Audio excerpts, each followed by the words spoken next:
Rusiya Xarici İşlər Nazirliyi, Almaniyanın Müdafiə Naziri Boris Pistorius'un NATO ilə Rusiya arasında müharibənin 2029-cu ilə qədər başlaya biləcəyini irəli sürən açıqlamasına münasibət bildirib.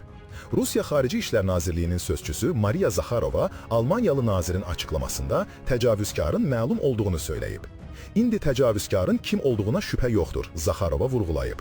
Hazırda Ukraynada baş verən döyüşlər NATO'nun Rusiya ilə mümkün müharibəsi üçün sınaq meydanı kimi nəzərdən keçirilir.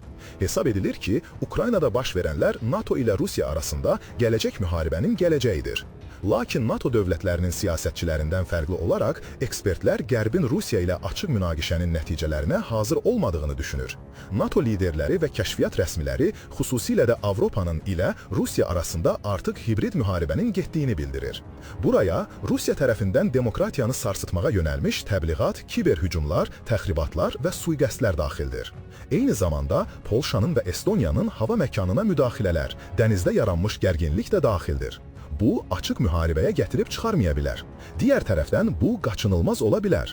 Vladimir Putin Baltikyanı ölkələri Rusiyanın nəzarətinə qaytarmaq istədiyini və bütün Şərqi Avropa ölkələrinə qarşı kin saxladığını açıq şəkildə bildirib. Ukrayna və Gürcüstan təcrübəsi göstərir ki, Rusiya prezidenti bu barədə danışdıqdan sonra adətən müdaxilə edir.